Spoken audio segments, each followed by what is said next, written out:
Save the Semantics episode 302. It is March 28th, 2025. My name is Myro. This is the podcast where I ramble on for a bit about some shit. Recording this on a Friday afternoon / evening. Yes, I did decide to record once again because there are some things have happened. And I kind of wanted to get out sort of an immediate sort of reaction to that. To those news and things like that. And then on top of that, I decided it would just be best for me to get out my sort of quote unquote predictions for next week right now as well. Just because I think by the time we get to the direct next week, I think there's going to be some things that are potentially going to leak and stuff like that. So at that point, whatever I talk about is probably going to be kind of dated. So I'm just going to get it out now and just sort of go off of that. And again, see if any of those things that I say hold true. I feel that I might be kind of erring on the side of caution in terms of what I am expecting, right? And it also helps that there already is kind of like a template for that, for using like the original Switch release and launch and that kind of thing. So it is not at all, I wouldn't say that what I am predicting is baseless or anything like that, or doesn't have I don't know, it doesn't have any reference, because you can just kind of look at what they did for Switch 1 and essentially kind of expect something similar or close to that. I don't have the exact launch lineup remembered for the Switch 1, but obviously Breath of the Wild, I think it was like Skyrim and NBA 2K were on there as well. A decent handful of third parties, I think, were launched alongside Breath of the Wild. I think 1-2 Switch was also a launch title. But fairly a pretty decent launch, I would say. But before I kind of delve into all of that, just a quick kind of catch up on some things that have happened in the last like 24 hours or so, just kind of in the basketball world. So I didn't watch any of the games last night, but I was kind of scoreboard watching, which is what I usually do if I'm not fully watching the game or whatever, I have it in the back.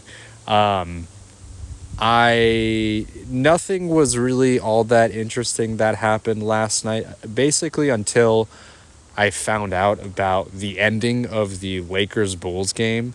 I saw the score, late fourth quarter, Lakers were up 10 or something like that. It got closer to the end. It was like half a minute remaining. Lakers were up by like two possessions. So I was like, all right, Bulls kind of, it looked like they did come back from like an 18-point deficit, and that I was like, okay, they almost made it back. And then I had heard about the ending of the game. Like I wasn't exactly sure what exactly went down, and because I checked the score, and the Bulls were up by 2. They won by 2. They won by 2 points. I was like, what happened? I had to figure that out. What happened there? And one of the most insane sequences that I didn't witness live. I wish I did, but sometimes that just happens. But one of the most insane NBA sequences I've seen in quite some time. Just a quick recap. Bulls were down 5 with like 12 seconds ish remaining. And LeBron, they were actually down. Yes, no, they were down. Yeah, 5 with like 12 seconds remaining. They get a 3 from, I think it was Patrick Williams. So they get it to like a 2-point game. LeBron inbounds the ball, but kind of essentially throws it away. Josh Giddey picks it off. He had a great steal. Immediately kicks it out to Kobe White, who then hits a 3, and then it's up by 1. And you're like, holy shit. Just watching the crowd reactions, it looked like it was pandemonium in Chicago. Some crazy stuff. That is just like some ultimate like sports, stuff like that. And then it still was not the end of that sequence, right? Lakers still had the possession. They go back. Austin Reeves hits a layup to put the Lakers up by one, and you're like, and then it's just like, okay, now three, I already knew the score, so I was like, okay, someone's gonna hit a crazy ass shot. Josh Giddey pulls up from half court, buzzer beater, three to ice it. Crazy, man. I mean, I it just like, I was expecting a crazy like ending like that, but man, just the twists and turns and how they got to that point in the game to the eventual conclusion of it was wild. Crazy stuff. I really can't recall, and I think people are probably gonna point to like the Tracy McGrady, what was it, like 6 points in 5 seconds or whatever, or like Reggie Miller, what he did, against the Knicks, all that, that all those years ago. Those are kind of like the famous moments, right? This one is even wilder than that because of the shot making from both teams. Obviously the Bulls kind of eventually pulled it out, but like Austin Reeves hit what could have been the game winner for the Lakers until the Giddey half court shot. But man, it was just like back to back to back shots. It was I had to, I was just like replaying it like late last night, and I was just, and the announcers, the Bulls have like the best announcers in the NBA, I would say. I mean, I've it's a big reason why I'm kind of like sort of like a secondary, like a Team B fan of the Bulls is because of their commentary team. Like I just really enjoy the energy they bring to the broadcast. It just is, it's hard to even really compare them to anybody else. Like they're just so fun to listen to, even when the team is like not playing as well. Just like a fun watch and a fun listen. But man, it just what a wild ending. Bulls have been kind of doing pretty well too. They're right now they're kind of pushing towards like a potential like a 7-8 playoff positioning, when I think a lot of people, including myself, sort of wrote them off from being just kind of being stuck in the play-in, right? Now they have the potential to get out and just have to do just just like one, single elimination game. Even if they do get into eighth, they still have a second chance to get into, the playoffs as like an eighth seed, right? So it is probably the most beneficial for most teams that are kind of stuck in that play-in. To obviously it would be the most ideal to avoid the play-in altogether, but I think the separation between six, which is, I think right now it's Milwaukee, and the rest of the play-in group, I think is going to be kind of difficult to kind of bridge that gap. So best case scenario would, outside of that, would be to just get into a 7-8 matchup, so that you only have to play one game if you do win. And instead of just getting eliminated altogether in the 9-10 round. So yeah, I mean, it feels like they're definitely gunning for those positions right now. I think it's Atlanta and Orlando that are in the 7-8. And it feels like those three teams are kind of pretty close in terms of the level of just the level of team that they are. So I kind of had sort of written off a little bit the Eastern Conference play-in race. I do like some of those teams that are in that mix, like in Atlanta, Chicago, and that kind of thing. I like Orlando as well, but I had kind of been like, it isn't really not that interesting.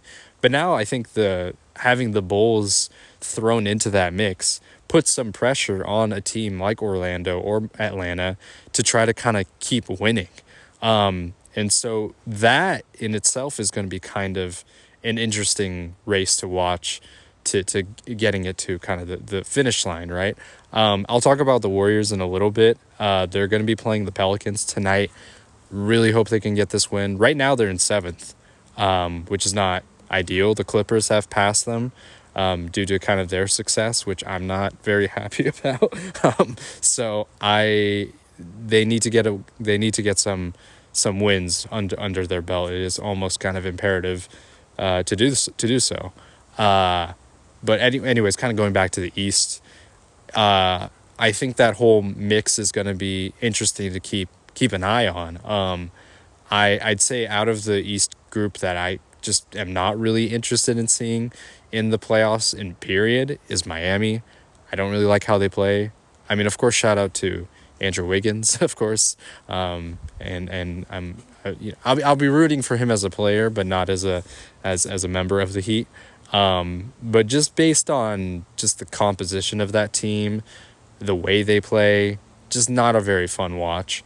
And so I think it would be a lot more fun to see a team like Chicago who move fast, they're younger, they just got a lot of just like exciting players to keep an eye out now.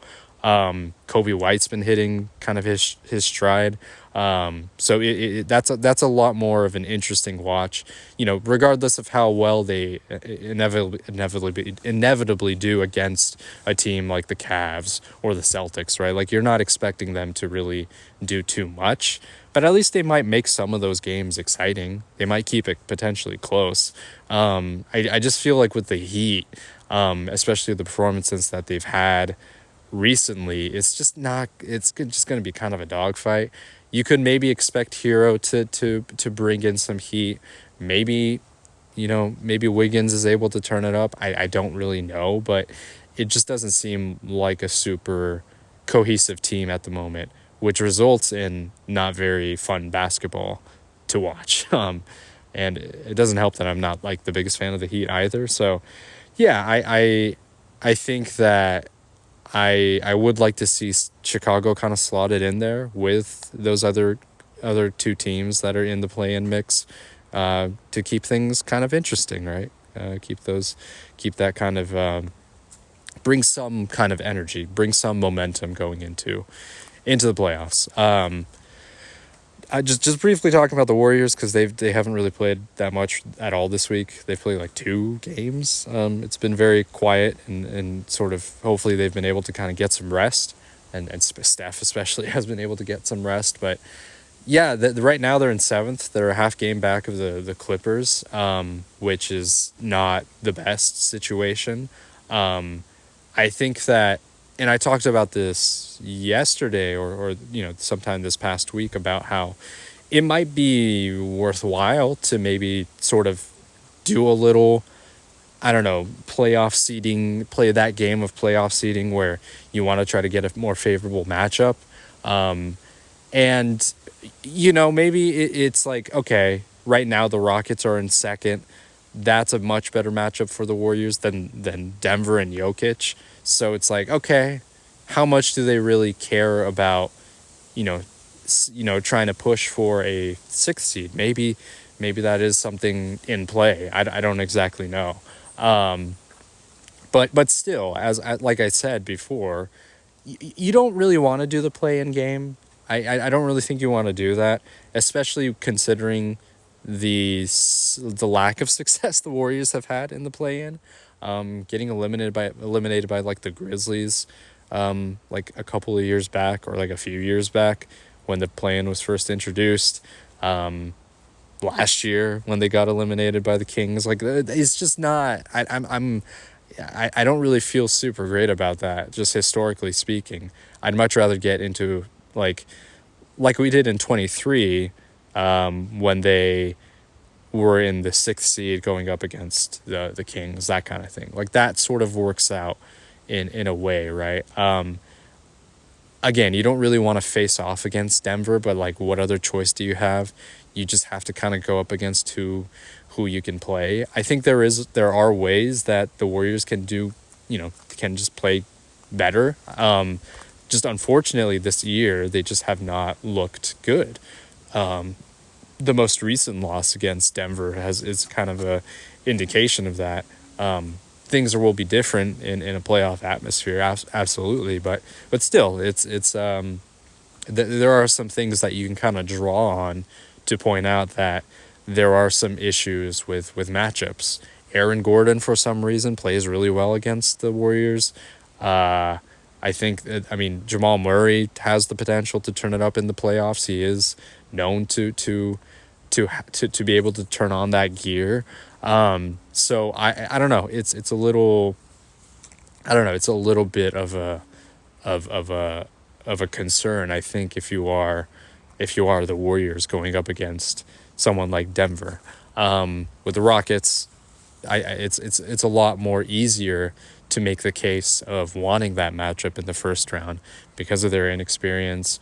Warriors have had a pretty good, they have a good track record against the Rockets just overall during Steph's tenure and even this season as well. So it's like, okay, maybe you just are comfortable with that and you're comfortable playing that game. I don't know, but it's a little risky. I don't think it's worth trying to, because then it's entirely possible that you might fall like out of the 7-8 position. I don't really know if you want to fall into 8.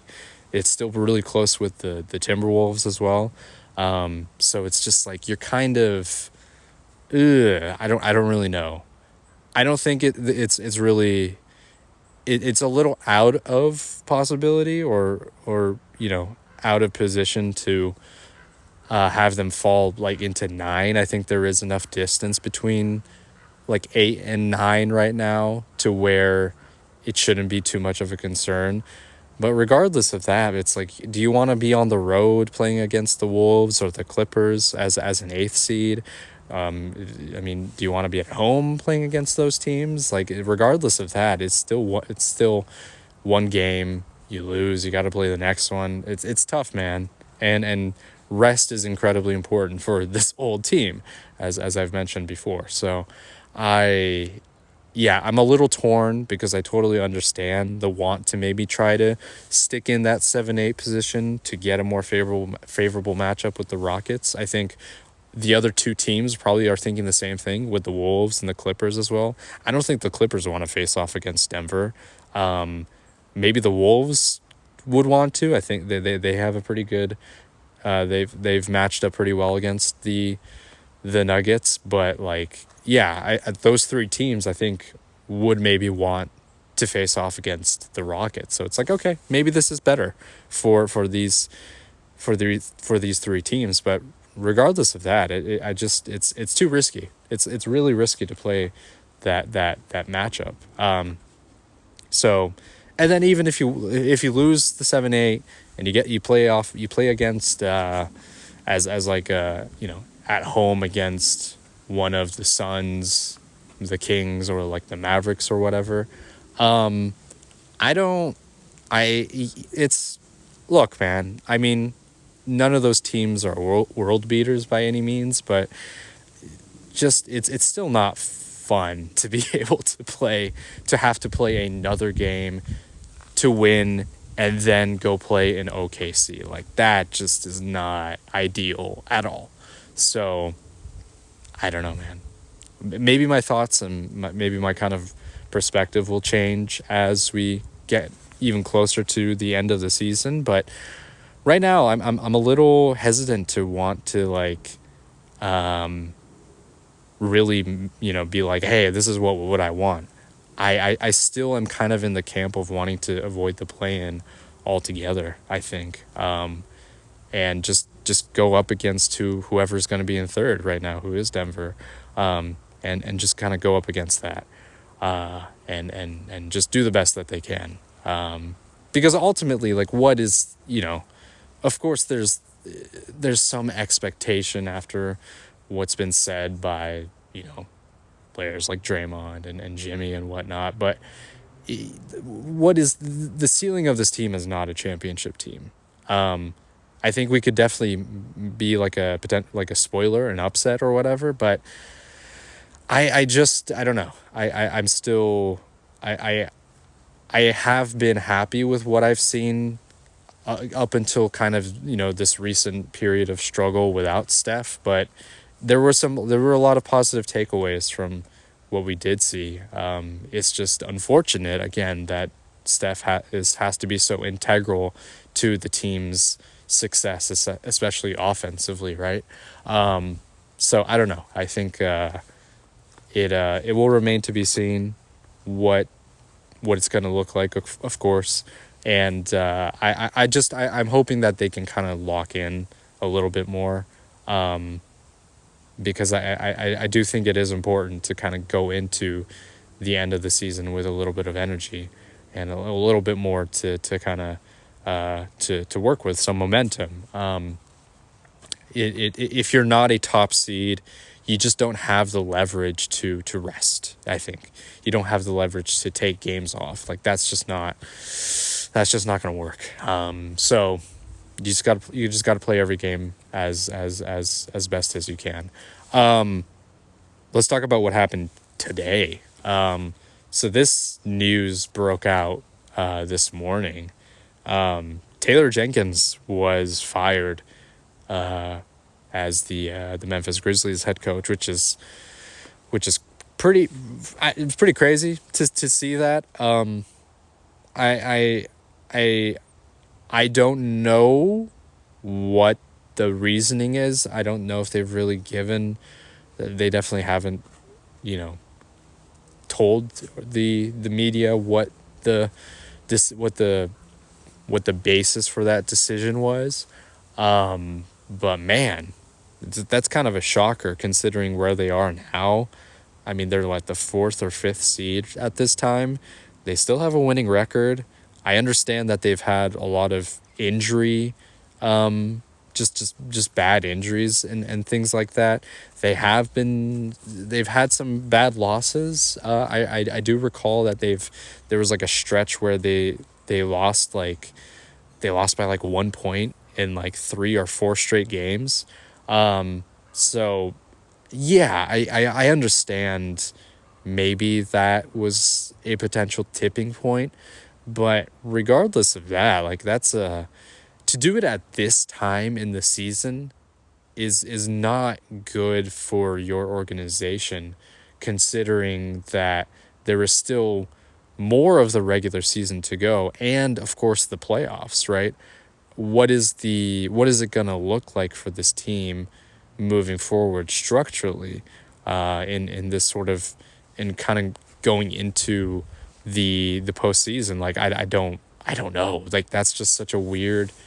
I have no idea. Was it maybe like an interpersonal thing? I'm just purely speculating here, but it just is so. It feels very just callous. I know.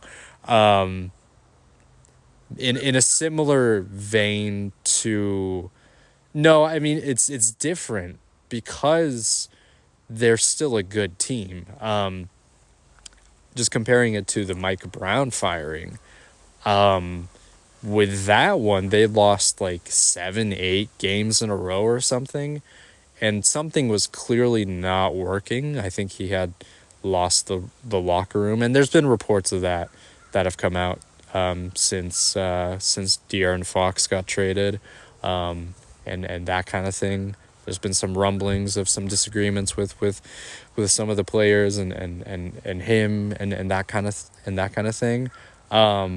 So and then following that, they did have some success with their interim coach Doug Christie. Right now they're sort of back. I mean, at least they're in a position to go into the play-in versus when before Mike Brown got fired. They were like 13th. They were a 13th seed. They were behind like the Spurs, basically. So they were pretty far back. So you could kind of, it still wasn't like well executed, considering the fact that they didn't even give like a good. I don't think the front office did any sort of like communication on that. I don't think they've even really fully acknowledged it in any in sort of like an official statement or anything like that. So it's like, okay, you look at Sacramento with their levy of, or, their just whole array of just poor decision making from ownership and general management and front office and all that stuff. So to see that with the Grizzlies is a little shocking. Just again, considering their position right now, and especially the timing of this, like right before the end of the regular season is pretty. I don't know. I really don't know what they're gonna even do, because like roster, just like coaching personnel, are they gonna just have to like shift around duties and that kind of thing? How do you even recover from that? I have no idea. So just a wild decision. If they were gonna fire him, it's like, why not fire him after, like, if they have like a disappointing first round and get swept or something, like, why not fire him after that? That would feel at least like justifiable. Like, this is just, I don't even, it's so weird. Like, what a strange decision to do it right before, a few weeks before the end of the regular season. I don't know, some things may come out. We'll see. I I think I'm like holding back on doing any, you know, sort of like theorizing anything. Because after all of the debacle with the Luka trade, it turns out that the GM just is not good, and he's just he had like a just some kind of grudge against Luka, and the front off and sorry, the ownership also didn't care for him at all, and so there was a clear dislike in terms of person between those groups of people. So it feels like a very just like out of spite to kind of do that for that decision. It was a very like, it had nothing to do, they could say it had stuff to do with basketball or whatever, but it felt like it was like somebody took that personally. And I think, people were kind of falling down the rabbit hole of like, oh, this decision was, and myself included, like I kind of was like buying into it too, because it was such a ludicrous decision. And, people, I think there are still people that are maybe like talking about how this decision was done to like tank the value of the team so that they could sell it to and move it to Las Vegas or whatever, which just doesn't really make sense. Like, why would they go through the effort of doing something like that if they already own the team, and Dallas is kind of known as like a fairly large market? Like, it was just a very poor decision. It turns out that's just what it turned out to be. So I'm kind of holding off on making any like judgments about about like the Taylor Jenkins fire. At least they put out like a statement, it seems like, in comparison to the Kings, who said nothing for the longest time. So it feels, I don't know. I'm very curious to see what the reasoning behind the decision was. Because man, what a just such a kind of a shocker to see that, you know what I mean? You don't see this type of firing very often. I mean, this season of the NBA has been an absolute roller coaster in terms of just personnel being players being moved and coaches being fired and all this crazy shenanigans. Like, it's just been an absolute drama for a while now. But yeah, this season has been something else. Absolutely. Okay, that's it on the basketball front. I may talk about the some of the games that do come up either today or this weekend, and do maybe a brief recap of those if anything interests me. But yeah, we'll save that for a little later. Let's talk a bit about Switch 2. I I think here's my thought process on what I think they're gonna do. Considering that the Switch 2 in itself is a pretty safe, a safe kind of transition from the original Switch, right? It wasn't a huge kind of console reveal where it was like revealed that it was like a completely different type of system. Like we already kind of know what to expect. What just hasn't been given yet are the games, how well the hardware is going to run, and some of the details regarding some of the new applications that are going to come with it, whether it's like the mouse controls or the whatever the hell the C button does, those kinds of things. So it's really not as much of a mystery as like the Switch, where it's like, what is this thing? What is this this new Nintendo NX thing that's going to come out?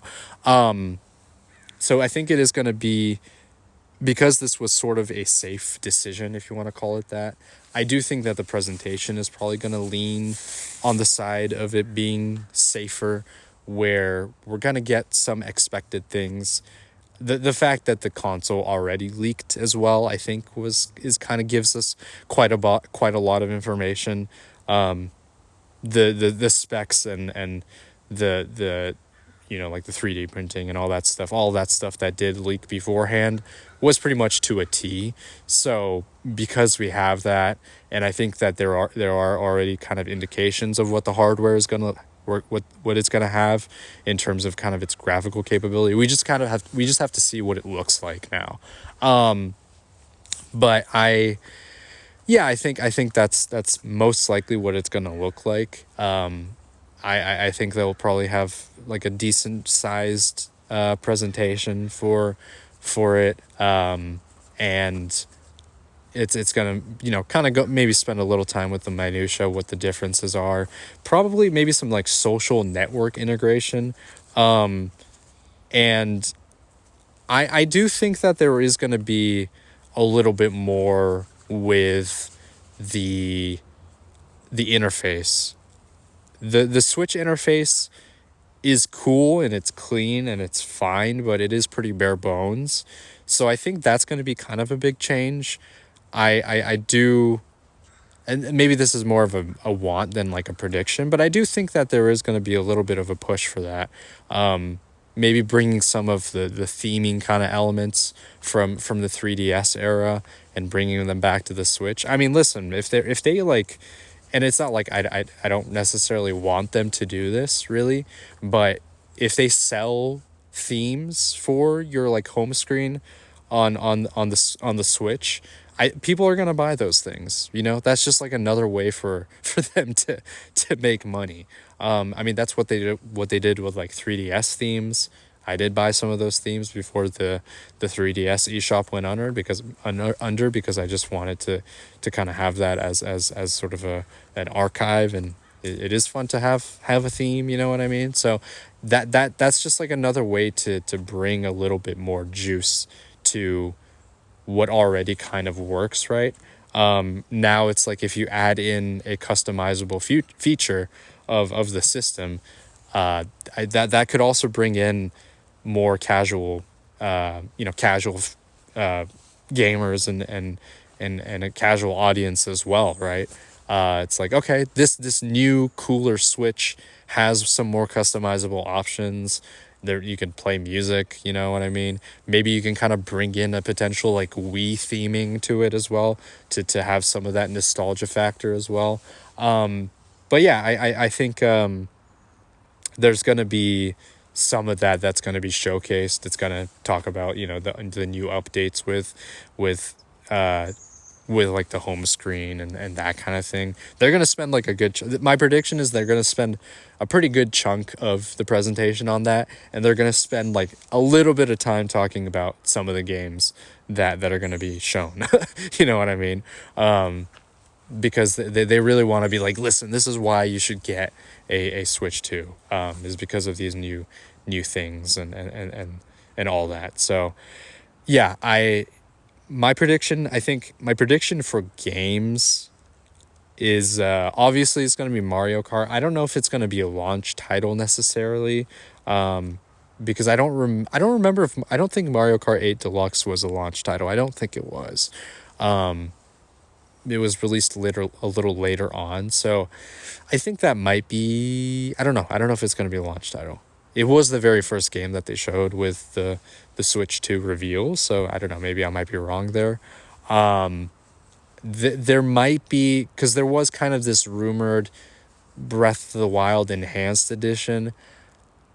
I think it's possible that that was a just like the Switch Breath of the Wild being played on a Switch 2, maybe, right? Just considering the backwards compatibility and that kind of thing. So I don't know if they're gonna release like release another version of Breath of the Wild. That might be a little, I don't know. I think that might be a bit that might be a bit of a critical point that I think people can kind of point to, being like, this is some anti-consumer practices here. Not that Nintendo isn't at all familiar with some anti-consumer practices, but you know what I mean, right? I think that would bring on a lot more criticism if they did something like that. You know what I mean? It's just like, why not just play Breath of the Wild on Switch 2 instead of buying a whole new version of it? But I expect Mario Kart. I'm gonna just say safe, and they're probably expecting a new 3D Mario as well. Those seem kind of like safe bets. Everything else I think is gonna be like third party stuff. I think I feel like you can probably expect something like an Elden Ring, Final Fantasy Rebirth slash remake, Baldur's Gate 3, Metaphor ReFantazio. Like, I think a lot of those like third party kind of bigger games, game of the year games, like it's going to be like game of the year edition for like Nintendo Switch 2 or something like along those lines. I don't think they would exactly call it that, but you know what I mean. These bigger titles, I think, are from the past couple of years, I think are going to be showcased on Switch. I really liked, someone made a notion of this, or someone made kind of a comment about how Baldur's Gate 3 would pair really well with the potential mouse controls because of it being a CRT, or you know, or a CRPG, excuse me, and the fact that when you are playing with mouse and keyboard, it's a lot more better suited because you can kind of scroll through, you know, your commands and also use your mouse and that kind of thing, right? So I do think that I like that prediction. I kind of want to sort of put a little bit of a want in that as well, or rather, I think that is an expectation that I have. I think that kind of makes sense, right? And really treat like your Switch 2 as kind of a mini sort of its own little laptop in a way, right? So, and then speaking of the mouse controls, they'll probably spend a decent chunk of the time talking about that as well. That is my prediction. Outside of that, I think it's gonna be, you got your Marios, and then you got your third parties, and then a good chunk of a significant part of the presentation is going to be showing off some of the new sort of user interface / capabilities and that kind of thing.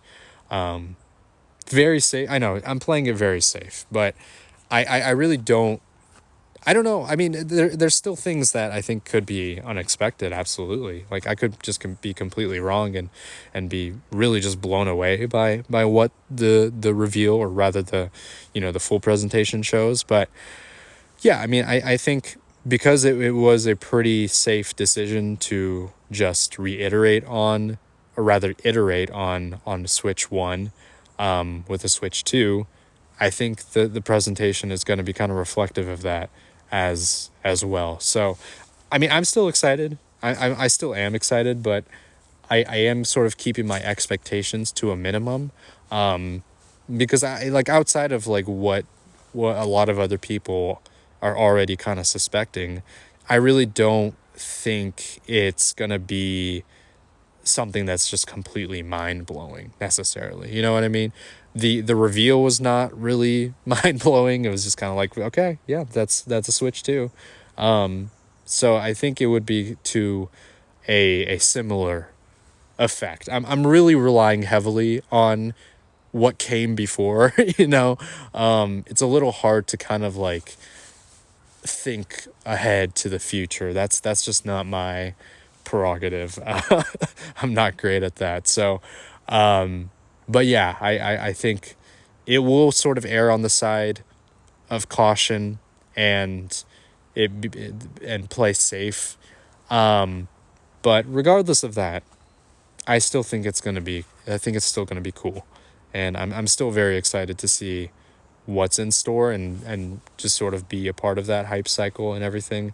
And you know, see what other people have to say. There's going to be other people that are far more knowledgeable about just systems and consoles and the finer details of those things that can provide a lot more in-depth analysis and that kind of thing, obviously. So I'll be, you know, keeping my eye out on those conversations. But yeah, I think outside of that, I'm gonna be a very just sort of like, I'm gonna be along for the ride with everyone else. You know, not really knowing what to expect outside of maybe the obvious things that I lined out.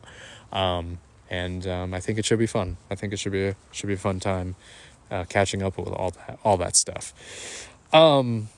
Anyways, yeah, just wanted to just considering just the stuff, a lot of crazy stuff that has happened over the last day or so, and just on top of me wanting to kind of get ahead and talk about Switch 2 because I just wanted to as well. I've been kind of wanting to talk about it, you know, going into next week. So I yeah, just wanted to kind of hop on and do a quick little catch up before you know the weekend really kicks off. But yeah, that's gonna do it for today's episode. Thank you for listening as always. This has been Save the Semantics, signing off.